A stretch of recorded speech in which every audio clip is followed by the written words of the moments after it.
Welcome to the Connected and Capable podcast. You're here with Alicia Grogan, and I am an occupational therapist. I am also a mom to 3 kids.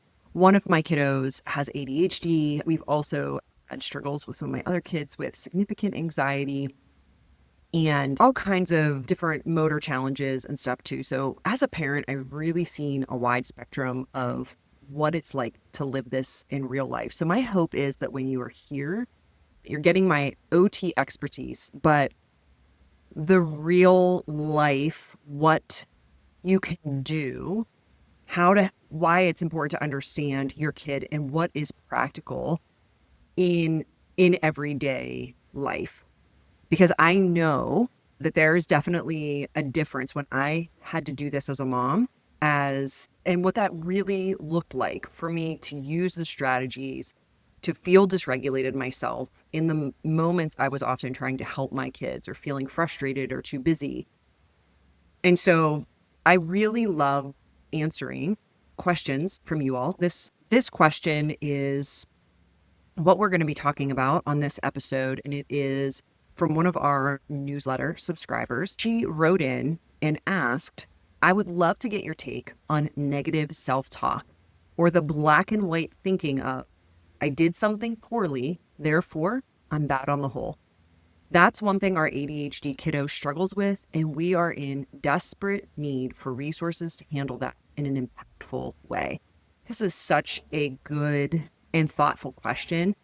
And I just want to give you props for just naming the challenges so well. I think sometimes when our kids are struggling with these kind of challenges, like stuff like this is coming up on a regular basis, like every day, this negative self-talk, black and white thinking, and it really can feel like a grind when we're dealing with it every day. And it can even be kind of hard to name and not just be like, oh, you frustrate me so much, or you're so negative. And so really, really good job in just naming what is going on here. There are a couple of different things that I want to make sure that we hit on today as we answer this question. First, I want to talk about how negative thinking, black and white thinking, and this kind of notion that there's like, I did something wrong, something's wrong with me, how these things are all related, actually, and what they are related to. And then I want to talk through a couple of strategies to help get you started as a pathway forward for your kiddo that is struggling with this. And again, I know you're not alone, which is why we're talking about today. It's such a good question. So let's first talk about, what do these things have in common? Well, they are all rooted in anxiety. Okay, so or worry, and please hear me. I'm not saying that your child has an anxiety diagnosis, but even just worry. Okay, like we can even just name it that way. And this really can stem from a couple of different places. First of all, kids with ADHD in general tend to have challenges with emotional regulation. That is not always the case, for sure. Emotional regulation is one of many executive functioning skills. Also, attention, following directions, and doing hard things. Those are executive functioning skills. That emotional regulation piece is one of them. So we do commonly see that kids struggle to regulate their emotions.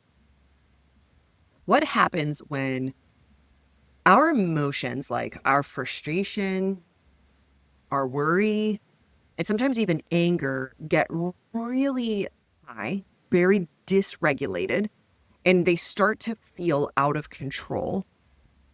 The brain looks for a way to control it because it's feeling like it's spinning out of control.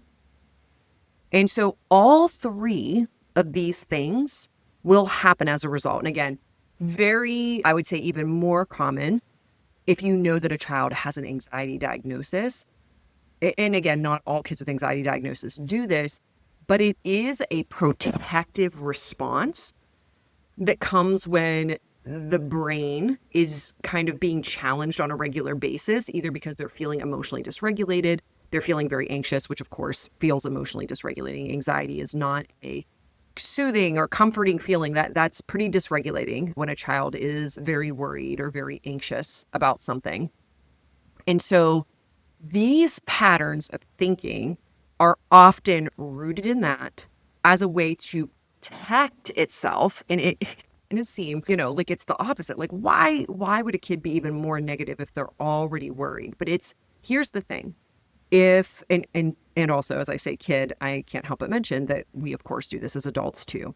So you may see yourself in this as well. And I will be fully transparent. This is not something that my son with ADHD has struggled with. Another one of my kiddos that just has emotional regulation struggles and has no diagnosis struggles with this. I have also struggled with this because I have wrestled with anxiety for many, many years of my life. And so I know that there's a real tendency sometimes, or I've had really long periods of my life where I could lean into negative thinking and black and white thinking, in particular, as a way of my brain saying, if I can protect or predict, if I can predict and just automatically say the worst thing, then I can prepare myself for it now. And I don't have to let myself be vulnerable in being hurt when I'm disappointed because that thing doesn't happen. Okay. It's the unknown of what is going to happen that the negative thinking is a result of. Okay. The brain is literally just saying, I'm going to take that kind of gap in not knowing what's going to happen and the risk that I'm going to get hurt or be disappointed. And I'm going to put a full prediction on there and keep myself safe and say, no, that things never work for me. Why does this always happen to me? Things never go my way. Okay.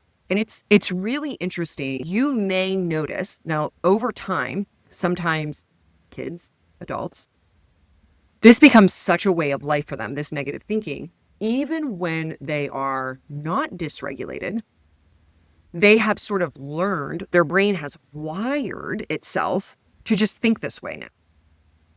And so we all know negative people in our life where every single thing is negative. That is often after years of thinking this way in a dysregulated state and it boiling down to their literal everyday life. And so that might be the case with your son. It might be that he is already at a place, you didn't tell me how old he was, so I'm not sure. If he's, knowing that he has an ADHD diagnosis, I'm assuming he's 5 or over. Sometimes we see kids get a younger diagnosis, but usually it's at the earliest around 5 or 6. And so if he has been having repeated struggles for years and even, he could be 11, he, potentially could just be now wired his brain to think negatively.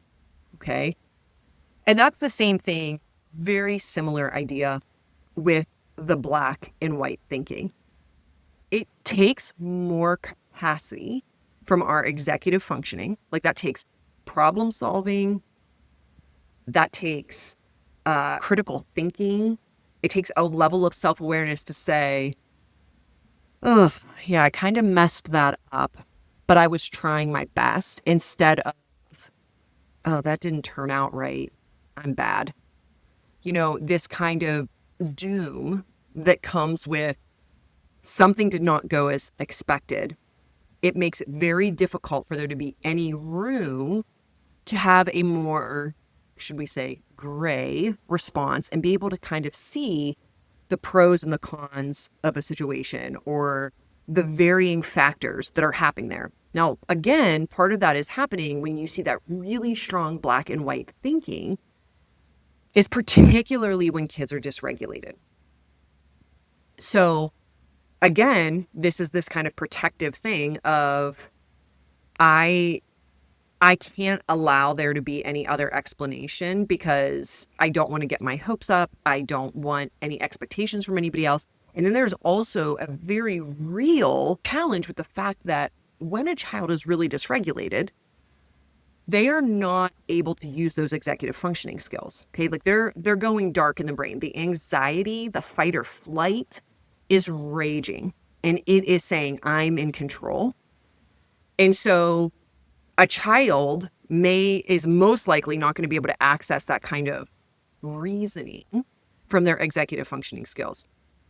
Now, you may see this, and I certainly see this with my son that has had struggles with emotional regulation, where he tends to have negative thinking, black and white thinking. He will make these large statements when he gets really frustrated, of just like, this always happens to me, or nothing ever goes my way, or I'm the only one that ever doesn't get to pick the movie, which is completely not true, which is like when a movie is happening. Now, in that moment, when he is super dysregulated, if I try to reason with him, even show him examples that, the last time we picked a family movie together, we picked his movie, he will not even hear me, because that fight or flight center, which remember back in our amygdala, back in the far part of our brain, not up here in our frontal lobe where all of our reasoning and problem solving is,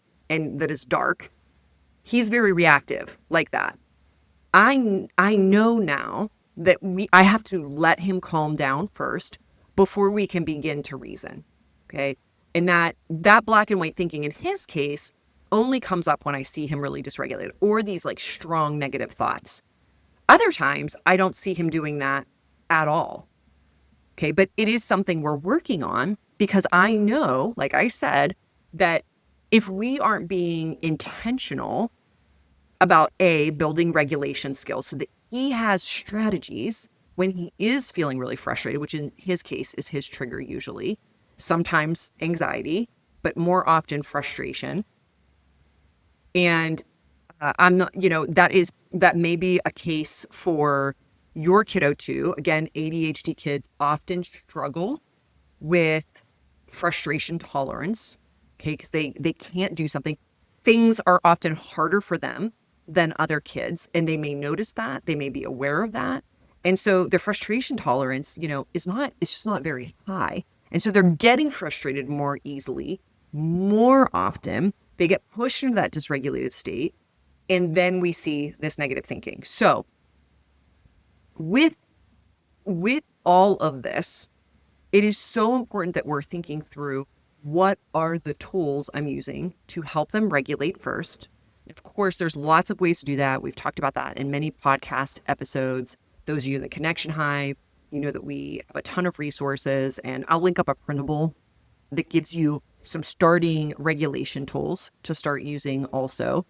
You can grab that in the show notes, but think about first, okay, how do we get my kid regulated? Like, now is probably not the moment to teach, unless your child has developed kind of this habit and you know that they're not even dysregulated. It's like, this is just what rolls off their tongue all of the time now, because, they have gotten to the point where their brain was wired to think this. Now, please don't hear me and think that, oh my gosh, well, if they've already wired their brain to think this, there's no hope. That is completely not the case, especially with kids. But I truly believe for anybody at any age, our brain always has the ability to make new connections and to build new pathways. That takes time.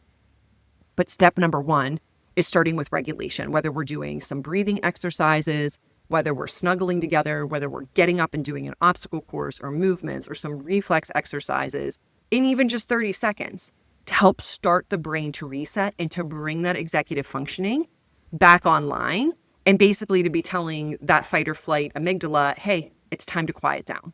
Okay, we don't need your help here. I'm safe. You're safe. And we can even say that to our kids, especially when they're struggling with anxiety. Okay. So when we're looking at this negative thinking, this black and white thinking, it's important to start with that regulation, but then we can go a little further. Once our kids are regulated, and sometimes it is like, oh, let's just go outside and get some fresh air. We're going to go on a walk. We're going to play outside for a little bit, throw a ball back and forth, catch, whatever. Then we can come back when our kid's regulated. I will say that for most kids, and the younger they are, the sooner this conversation needs to happen. But generally within 24 hours, even for kids that are up to teen. For my teenager, he's a young teenager that has ADHD. If I don't have this conversation within 24 hours, I mean, he will literally say to me, I don't even really remember far. Like he does not have the ability to kind of reflect back that far. And so again, the younger your child is, the sooner you're going to want to have this just couple of minute conversation, which is going to start building the actual skill of having more positive thinking, which is really stopping the negative thinking. Okay, so kind of getting out of that rut, out of that pattern, that all or nothing mindset. So when we're doing that post, like you saw them just flip out, you saw these negative thoughts come streaming out. It's let's get regulated. Okay, we're regulated. It's a couple hours later. It's a couple minutes later. Whatever that is, because sometimes logistically you just can't do it a couple of minutes later. I mean, hopefully you're doing some things to help your child get regulated, because as you help them regulate, they're learning that skill through that co-regulation, and they are going to ultimately learn how to do that themselves. Once you do that, you can then take that moment to have the conversation right then. But again, circumstances may not allow that. So hopefully within a couple of hours, we're going to say, hey, remember when you were doing your homework? Tell me what was going on. You said this. Okay, remind them of just something you said. You don't have to hash it all back up. You may see them start to kind of get upset again, even just thinking about it. And in that case, kind of take that as information. It might be a clue that your kid needs a little bit more time to process before you have this conversation, even if you've done some regulation to help them calm down. But what we're thinking now about is just having an awareness of it. Okay. And then asking them, what if we said this instead? How does that feel? So like, let's say for instance, your kid is struggling to do their homework. They're getting frustrated and the negative talk comes out and they say, I never get this right. Okay. So that's kind of the phrase, they probably say a bunch of things, but like, let's say that's the phrase we're going to hone in on. You have that conversation later.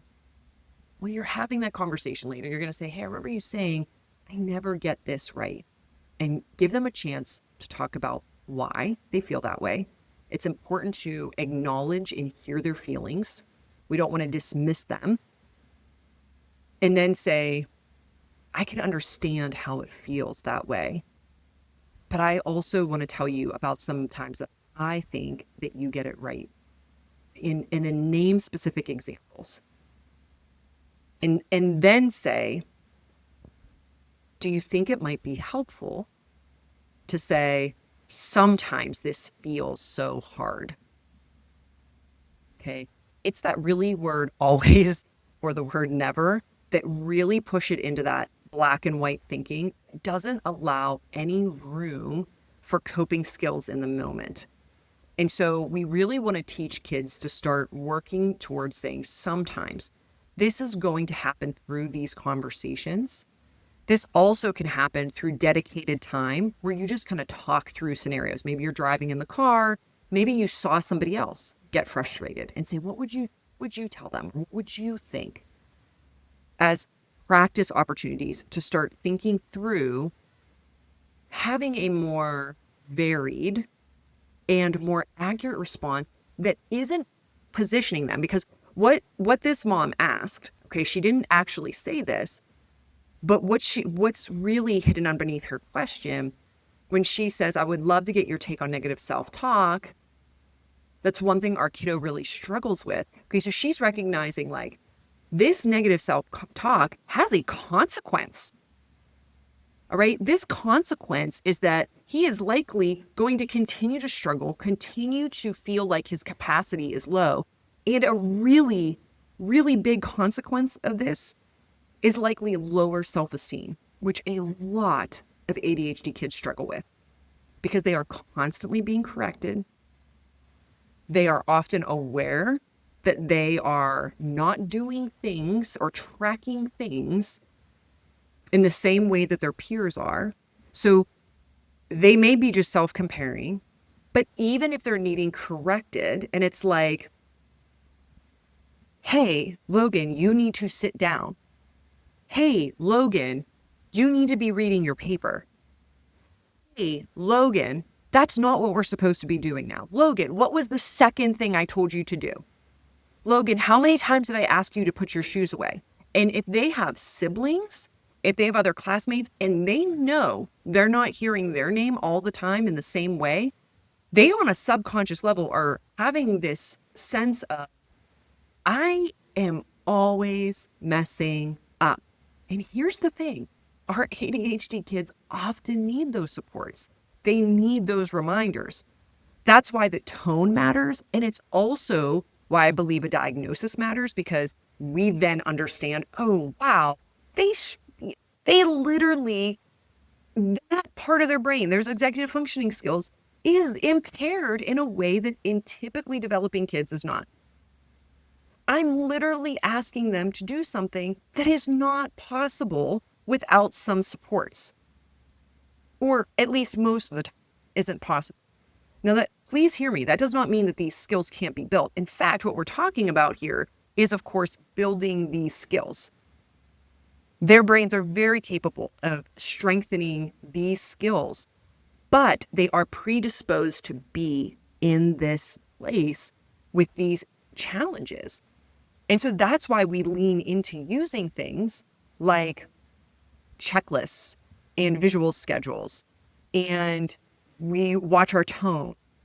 And we also, and this is what I want to end on as the last suggestion, anybody listening, and maybe your kid has a diagnosis, maybe they don't, maybe they have some of these struggles and you feel like you have to give them correction all the time. That's hard. It's very frustrating for us. I cannot recommend strongly enough that to try to change your perspective from, my kid is not doing X, Y, or Z. Okay, like my kid is not doing their homework, they are not cleaning up their stuff, to my kid is having a hard time. So instead of saying my kid is messing this up or not doing this thing, they are having a hard time with this.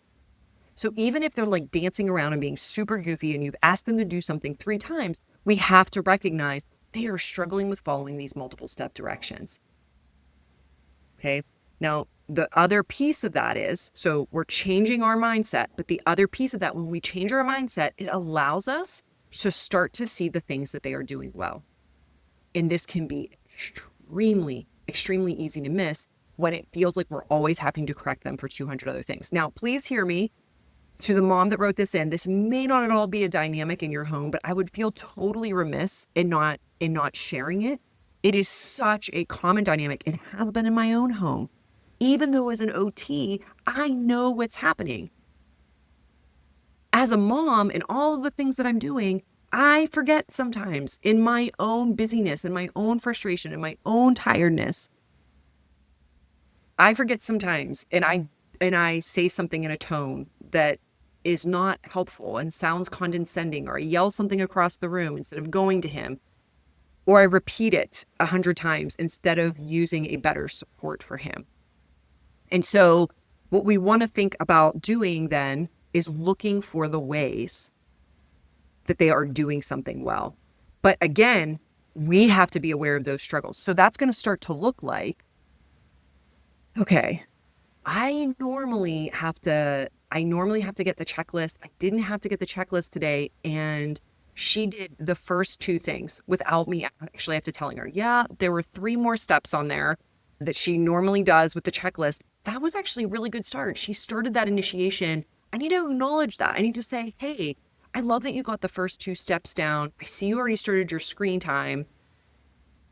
I brought the checklist over. When you're done, let's finish up these first 3 things. Or we're going to need to take a break in a minute or 2 when you're at a good place to pause, and we're going to go finish these other 3. But I love that you got those first 2 things done.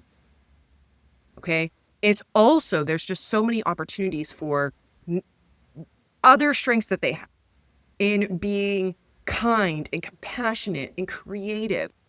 We want to make sure that we are always looking for those things. And for as many times as we are kind of giving a correction, that we're seeking, I'm not saying we're going to get there, but we're seeking to give twice as many times that we're just pointing out like, hey, that was great. Like, I saw that you did that. I'm not saying you have to throw a party every time. You don't need to, like, give a prize or make a huge deal of it. But we want to make sure that we're speaking into that as well. And guess what that does? That builds regulation, which will help indirectly decrease the negative thinking and that black and white thinking. It's so important to think about building that self-esteem in our kiddos that have these uniquely wired challenges. All right, friends. With that, I hope that you feel encouraged. I hope that you feel you have a couple of steps that you can take. I want you to just take a deep breath and know that you don't have to be perfect. It's just about taking the next small step forward.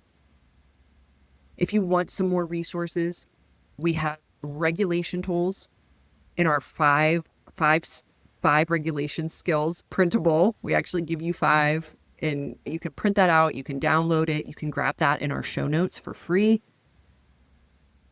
And if you want to go deeper and work on the retained reflexes, you want to go deeper on the regulation, the support, join me inside of the Connection Hive. And if you're a therapist, you can check out our therapist membership. It's been so good to be with you here. All of those links are in the show notes. I'll see you next time.